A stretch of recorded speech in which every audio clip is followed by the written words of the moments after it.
Dear students, this is a video on plot structure of Waiting for Godot.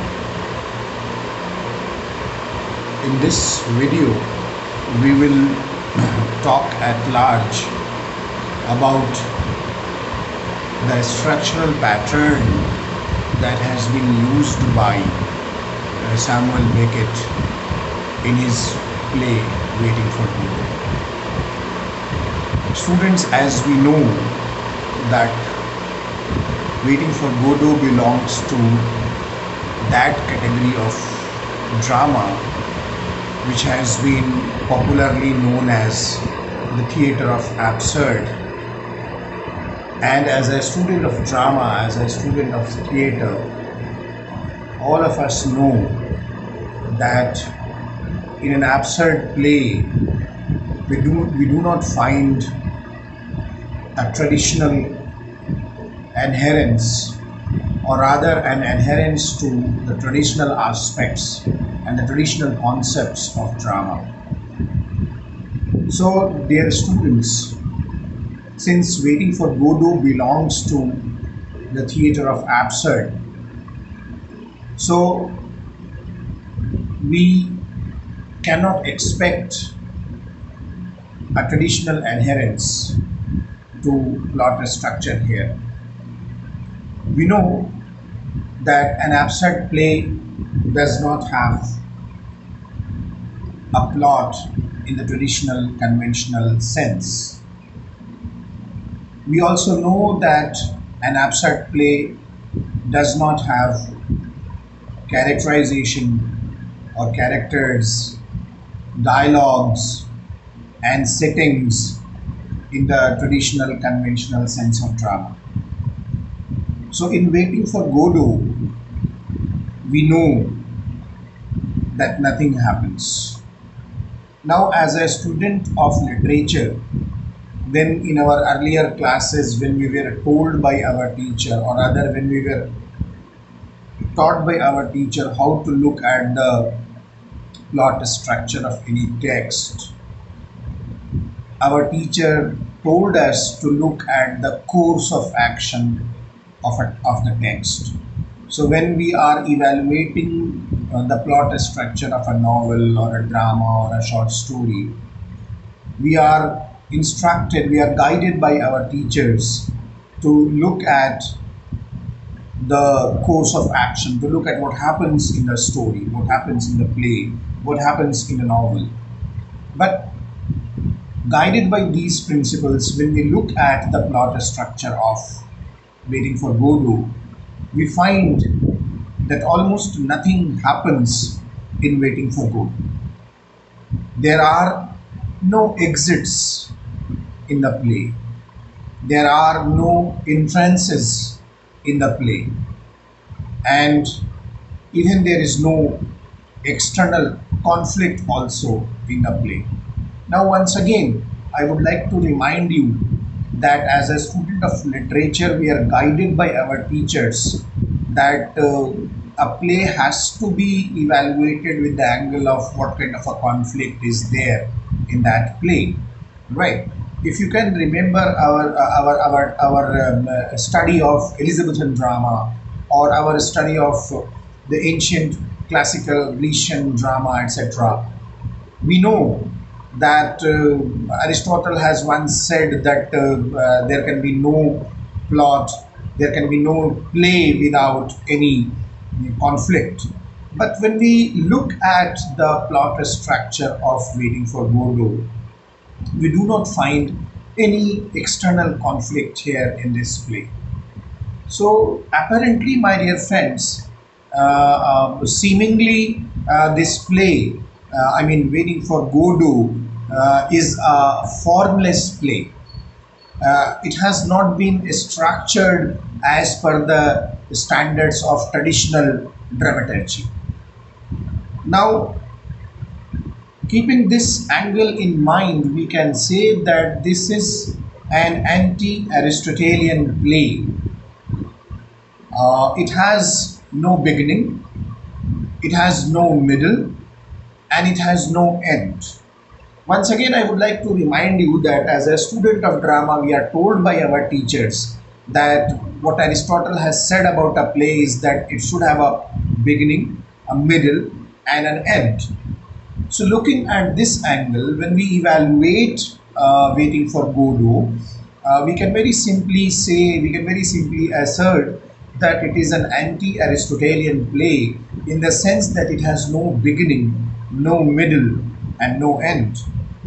Dear friends, Waiting for Godot is also an anti Aristotelian play in the sense that though it is tragic, but its action is neither serious nor at a very high nor of a very high magnitude. And once again, if you recall Aristotle, if you recall the classical theory, magnitude certainly is a very important parameter of analyzing a drama, analyzing a play. Dear friends, when you look at the structural design, when you look at the structural pattern of Waiting for Godot, you will be intrigued to see the structural designs of this play.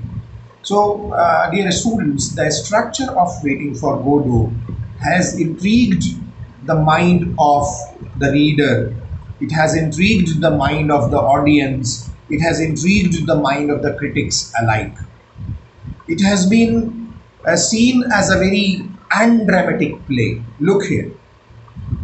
Waiting for Godot has been seen as a very undramatic play on one hand, but at the same time, it is also a very highly theatrical play, right? So, some critics are also of the opinion that this is perhaps a sort of a Waiting for Godot is perhaps also a sort of a parody of actual drama. So, a parody of the dramatic is also hinted upon in this play. There has been one critic has also pointed out that the notion of Samuel Beckett and the notion of symmetry that is used by Samuel Beckett here is very important in this play. So, one critic has also pointed out that Beckett's notion of symmetry suggests aesthetic design. Look here, we will be talking a lot about symmetry in Waiting for Godot towards the end of this lecture. But here I am trying to emphasize upon the presence of the aesthetic design in the play. So that Beckett was basically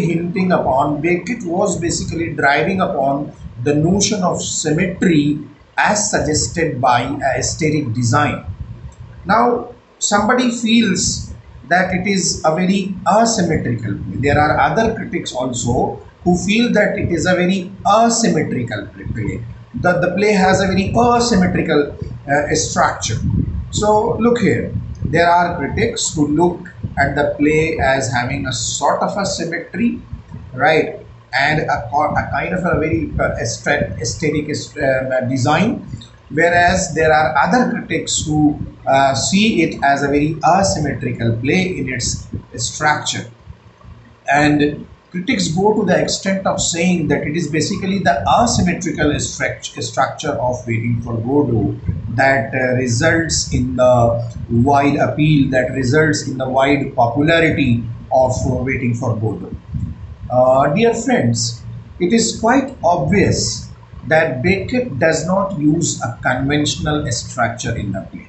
We are very clear about it that Beckett does not use a conventional structure in the play. There is no exposition in the play. There is no rising action kind of thing in the play. There is no climax in the play. There is no reversal of fortune kind of thing in the play. There is no denouement in the play. So look here, all those very important Aristotelian classical concepts of drama like exposition, rising action, climax, falling action, reversal of fortune, denouement, All these are not there in Waiting for Godot. So we have no exposition, we have no rising action, we have no climax, we have no development, we have no reversal of fortune, we have no falling action, we have no denouement. Yet, in spite of the fact that we do not have all these things in Waiting for Godot, yet the play has a very firm structure. Now, it is important for us as a student of Waiting for Godot to look at the basics of that firm structure in the play, right? So, actually, the fact of the matter is that the play, or rather, the structure of the play is based on repetitions. The structure of the play is based on the return of the leading motif. And do you remember what is the leading motif of the play? Yes, you know it. It is waiting. Waiting for that enigmatic Godot is the leading motif of the play, and this leading motif of the play appears and reappears time and again in the play. So the structure is based on number one, repetitions, number two, the return of the leading motif, and the firm structure is also based on the symbolism that is used in the play. In one of my previous lecture, I have separately talked about symbolism, so you may refer to that aspect separately also. So, dear friends, the major structural what you can say the major structural devices that are used in the play, I would like to mention two here right now. At this juncture, I would like to mention two major structural devices that are used in the play. One is parallelism and the other is contrast. Friends, these two, that is parallelism and contrast, are used as two very major structural device. Both, if you look at both the acts of the play, Act 1 and Act 2. So if you look at both the acts of the play, you will find that both the acts are bold experiments, very bold experiments in the use of parallelisms, and monotony has been avoided by presenting a contrastive situation. Now, else, has there not been any kind of contrastive situation used by Beckett, the play would have become very boring and would have become very monotonous. But this monotony has been avoided by Beckett by using, by presenting contrastive situations. So, as I was saying, my dear friend, that both the acts of the play, Act 1 and Act 2, are bold experiments in using parallelisms, number one, and the monotony has been avoided by presenting contrastive situations. So, dear students, as I mentioned just a short while ago, that the structure of Waiting for Godot is based on repetitions. So let us have a look on a few of the repetitions in the text. You can very easily recall that at one place in the play, Pozo, having eaten his meal and having lit his pipe, taking the first puff of the pipe, says says an utterance of evident satisfaction. Can you remember that utterance? Ah, that's better. So if you recall that this happens in the play when he asks, I mean, Pozo asks Lucky to bring the basket, and he took out chicken and all those kind of things, a wine bottle perhaps, right, out of that basket. And then he, after eating that meal, he lit up his cigarette, taking the first puff, he says, ah, that's better. Now, this same utterance sometimes later has been repeated by Estragon. Can you remember that situation? But sometimes later, Estragon repeats the same comment, ah, that's better, after eating the remaining flesh of the chicken bones that were thrown away by Pozo. So look at the irony here. The repetition of words, therefore, becomes an ironical device for pointing contrast like that was there between Pozo and Estragon.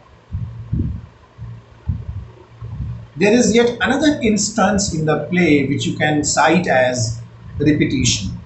You can remember that there is a situation in the play in which Pozo asks his coat from Lucky.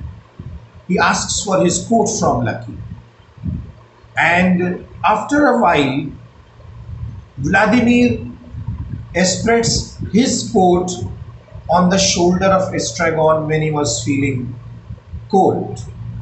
So, my dear friends, the repetition of words becomes an ironical device for pointing contrast, like that between Pozo's selfish order to Lucky to give him his coat in Act 1 and Vladimir's selfless spreading of his coat around Estragon's shoulder in Act 2.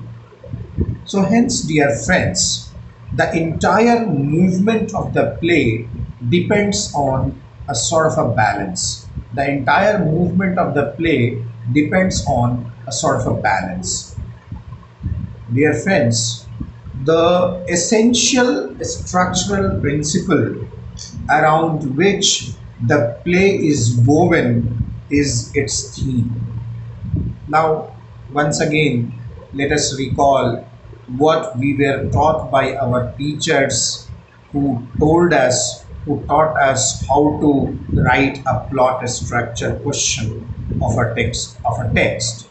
Our teacher must have told us that when you are attempting the plot structure of a literary text, you should look at the devices that unifies the plot structure, the devices, the instruments that create a feeling of unification, that create a feeling of unity in the plot structure of the play.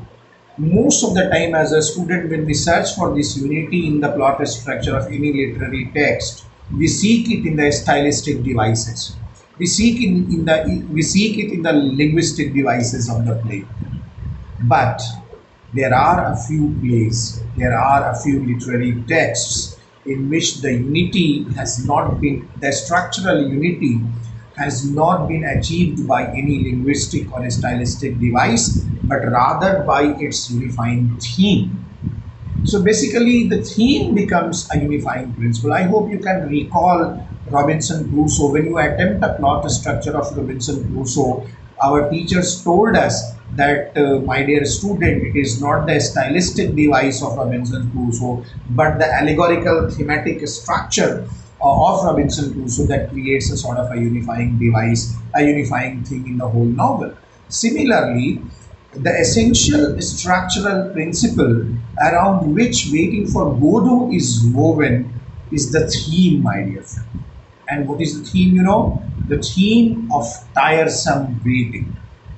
So it is this very theme which unites the whole play, right? So this waiting has to be made less tedious by all available means. So that was the task of the dramatist.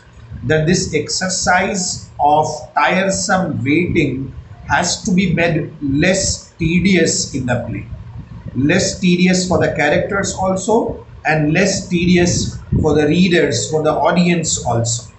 So that is why, in order to make this tiresome waiting as a less tedious exercise, Beckett uses several devices.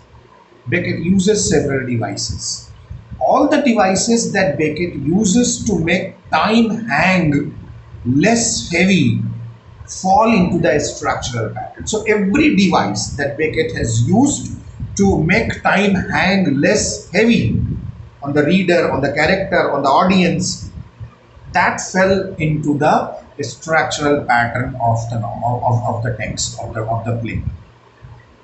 So, dear friends, if you recall that in both the acts, I mean Act 1 and Act 2, in both the acts, Vladimir asks Stragon how he spent the night. And you remember that in both the acts, Vladimir offers to embrace Stragon. And in both the acts, Stragon does not show any kind of inclination to this gesture of hugging. So every now and then, Stragon says that they should go, and Vladimir patiently replies, they cannot. Every time Stragon wants to know the reason, Vladimir replies that they must, they must wait for Godot. So friends, this has been followed every time with a sigh from Stragon. So every time Stragon says, let's go, Vladimir says, we can't. Stragon says, why not? Vladimir says, because we are waiting for Godot. And then every time this instance happens, it ends with a very deep sigh by Stragon. So friends, these kind of devices are used by the dramatist to achieve the structural unity or a design in the play. I hope you can recall all those different conversations that took place between Vladimir and Stragon. And I hope that you will agree that all those conversations that took place between Vladimir and Stragon, they took a shape of a rhythmic recourse. They create a rhythm in themselves. They create a sort of a rhythmic course. So there are anecdotes told, there are incidences narrated, there are agreements shown, there are disagreements expressed, there are contradictions expressed, there are questions, sometimes there are answers to those questions, sometimes the questions are left unanswered, there are silences, sometimes there are meaningless observations. So look here. These conversations by Vladimir and Stragon take a rhythmic recourse. There are anecdotes and incidences, agreements and disagreements, questions and their answers, questions and silences, meaningless observations. So all these are the pattern, all these are the designs that have been used by Beckett to achieve a structural unity or a structural pattern in the play. So in each act, there is a time when the conversation flags and Stragon wants to sleep. You know, you will be agreeing with me that that they are in the course of their conversation, and whenever the conversation starts failing. So in each act, there is a time that the conversation fails. And whenever the conversation fails, Stragon says he wants to sleep. And there are one or two junctures in the play where he really went for sleep.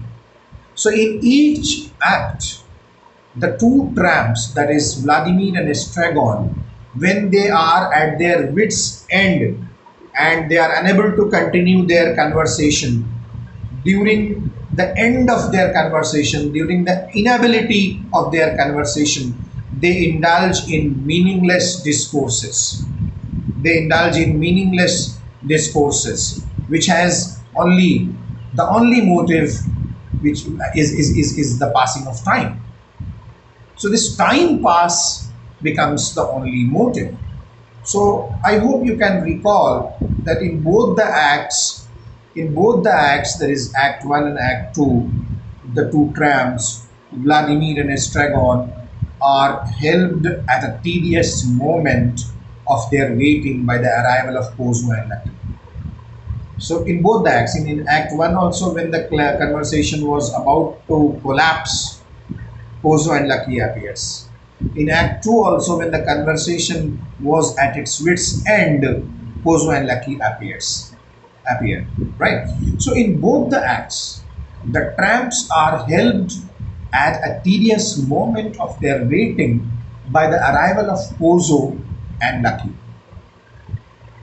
In both the acts, when they feel that their situation is absolutely unbearable, they think to commit suicide. Look at the pattern once again. And this happens in both the acts. That in each act, when they feel that their situation is absolutely unbearable, they think to commit suicide. But every time there is a hurdle put into their committing suicide. Each time they have to face that hurdle.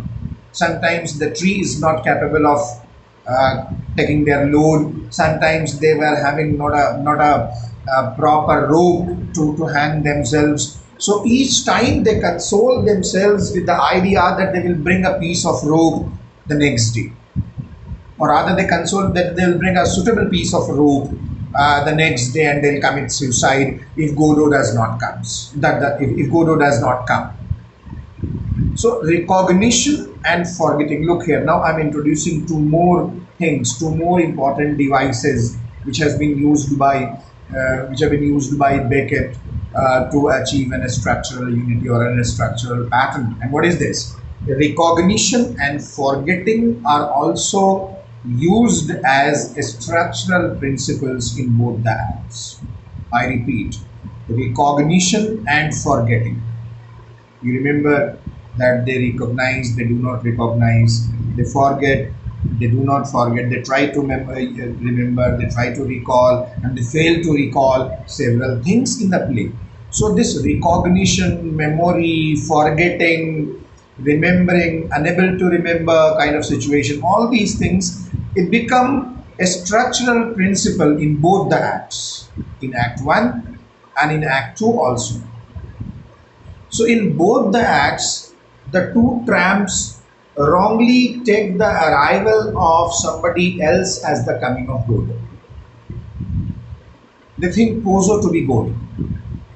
They think the messenger to be Godot.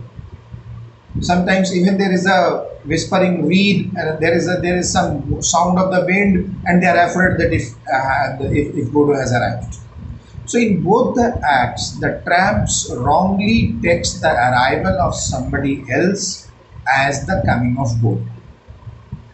Their wait in both the acts is terminated by the arrival of a messenger boy. So in Act 1 at the end also, and in Act 2 also at the end, their wait in both the acts is terminated by the arrival of the messenger boy.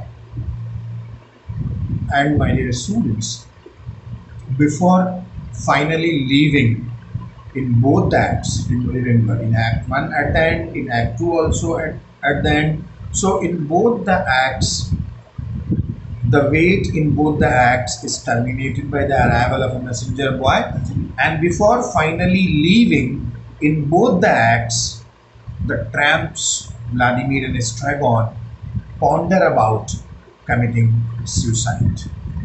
And in each act, they declare that they are leaving. But they didn't leave, right?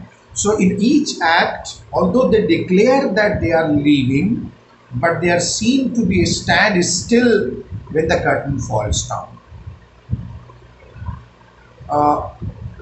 There is a rhythmic pattern in the dialogues also, and the rhythmic pattern in the dialogues also gives a structural pattern to the play. At the start of first act, Vladimir asks Stragon about his food, and Stragon in turn inquires about his kidney. Vladimir asks Stragon about his food, and Stragon in return asks Vladimir about his kidney. You know that Vladimir, we are told in the play, that was suffering from some sort of a kidney disease or something like that. Vladimir wants to tell Stragon an incident from the Bible, from the New Testament. Vladimir wants to talk about religion. Vladimir wants to talk about Christianity. Vladimir wants to talk about the Messiah. Vladimir wants to talk about the thieves that were saved at the time of Christ's crucifixion. So Vladimir wants to tell estragon incidents contained in the Bible or in the New Testament. But remember that every time estragon is not interested in those things. He turns a very cold shoulder to those things. Every time estragon wants to tell a story, to narrate an anecdote related to an Englishman, and which Vladimir does not want to listen. Stragon has his dreams to narrate. Vladimir is not at all interested in listening to those nightmares by Stragon. So finally, my dear friends, Vladimir has to request Stragon that at least, even if he is not taking any interest in his conversation, at least Stragon should pretend that he is taking interest in his conversation. And this estragon does, this estragon tries to do in a very faithful but exaggerated manner. So my dear friends, another another very important structural feature that Beckett has used in Waiting for Godot is in the field of characterization. I mean, the way Beckett has portrayed his characters. So he has used the technique of contrast, and this contrasted characterization is yet another structural device, yet another structural feature of the play. Look here. Look at the number of letters in the name of estragon. It is Estragon, and the same number of letters there in Vladimir, right? So if I'm not wrong, it is 8. Vladimir, 8, and it's 8 in estragon also. Similarly, in the case of Pozo and Lucky, we have same number of letters in both these names. Friends, what does this suggest? This is not a very simplistic thing. I mean, of course, I'm not talking about numerology. Of course, I'm not. But when you look at these kind of structural tools, you will find that these characters themselves are associated, themselves are attached in a very sadomasochistic relationship. I hope you understand these two terminologies, sadism and masochism. And the four characters find themselves associated, find themselves attached in a very sadomasochistic relationship in the play. My dear friends, the nature of these characters, Vladimir, Estragon, Lucky, Pozo, so the nature of these characters comes into conflict. Look here. When you look at the character of Vladimir, you will certainly agree with me that he is a neurotic intellectual. He is of a neurotic intellectual type, whereas Estragon is the placid, intuitive type of a character. When you look at Pozo, you will agree with me that he is the bullying extrovert. So every time he is involved in bullying Lucky. So Pozo is the bullying extrovert, whereas Lucky is the timid introvert. When you look at these characters more, you will find that Vladimir instinctively sympathizes with Lucky, and Estragon experiences a sort of a fellow feeling with Pozo. Can you remember that very game which they play, in which one becomes Pozo and the other becomes Lucky, and they say, let's play Lucky and Pozo? So Vladimir instinctively sympathizes with Lucky, whereas Estragon experiences a sort of a fellow feeling with Pozo. Friends, Vladimir and Pozo, Estragon and Lucky are at the extremes of the poised poles. Look here, and I repeat this sentence once again, that Vladimir and Pozo and Estragon and Lucky are at the extremes of the poised the two poles. Estragon is afraid of being tied. Can you remember there is a scene in the play in which Estragon asks, aren't we tired? Why not we are tired? Etc. etc. So Estragon is afraid of being tied, whereas Lucky is tied in reality. Lucky is tied in effect. Vladimir is humble towards authority, towards Pozo, whereas Pozo asserts his authority forcibly. So, hence, my dear friends, the characters are held in uneasy equilibrium. The characters, the four characters in the play, Lucky, Pozo, Estragon, Vladimir, they are held in an uneasy equilibrium. Estragon is weaker and temperamental, whereas Vladimir is strong, protective, and clear headed. At crucial moments, Estragon goes to sleep. Can you remember?